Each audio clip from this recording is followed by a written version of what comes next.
ఈరోజు 32వ డివిజన్లోని ఎన్సీసీ కాలనీలో ముస్లిం శ్మశాన వాటికను స్థానిక కూటమి నాయకులతో, అదేవిధంగా ముస్లిం మత పెద్దలతో, ముస్లిం నాయకులతో అందరితో కలిసి కూడా దీన్ని పరిశీలించడం జరిగింది.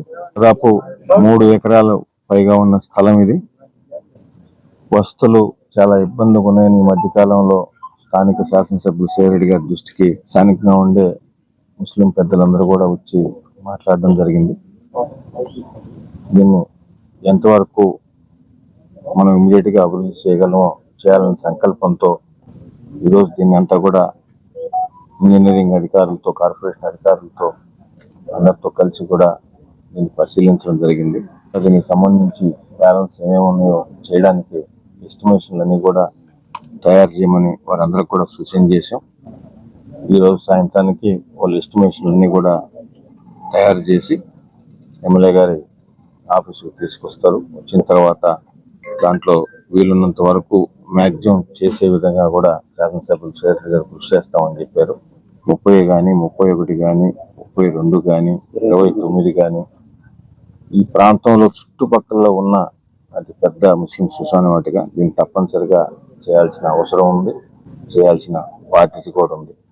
దాన్ని దృష్టిలో పెట్టుకొని వీలైనంత త్వరగా ఈ వర్కులు మొదలయ్యే విధంగా చర్యలు తీసుకుంటామని కూడా స్థానిక పెద్దల సమక్షంలో తెలియజేస్తూ, అదేవిధంగా కూటమి ప్రభుత్వం అధికారంలోకి వచ్చిన తర్వాత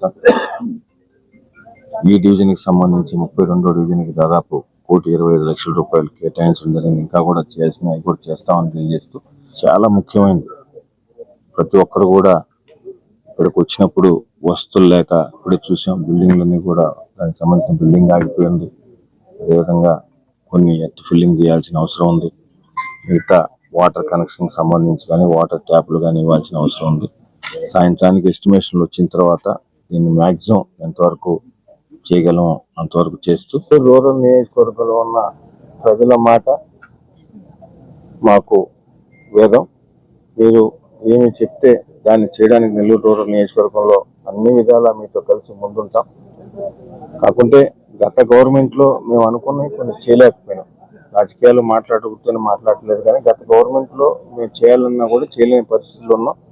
అయితే కూటమి ప్రభుత్వం అధికారంలోకి వచ్చిన తర్వాత గౌరవ ముఖ్యమంత్రి చంద్రబాబు నాయుడు గారు ఆధ్వర్యంలో జరుగుతున్న ప్రభుత్వంలో ఇప్పటికే నెల్లూరు రూరల్ నియోజకవర్గంలో ఎన్నో విధాలుగా అన్ని విధంగా డ్రైన్లు కానీ, రోడ్లు కానీ, కరెంటు కానీ, సాగునీరు కానీ, త్రాగునీరు కానీ చాలా డెవలప్మెంట్ జరుగుతూ ఉన్నాయి. ఇప్పటిదాకా దీన్ని ఇంకా చేయలేకపోతున్న నిజంగా కూడా చాలా బాధగా ఉంది. తప్పకుండా వీళ్ళని త్వరగా దీన్ని చేస్తామని కూడా మరొకసారి మీకు తెలియజేస్తున్నాను.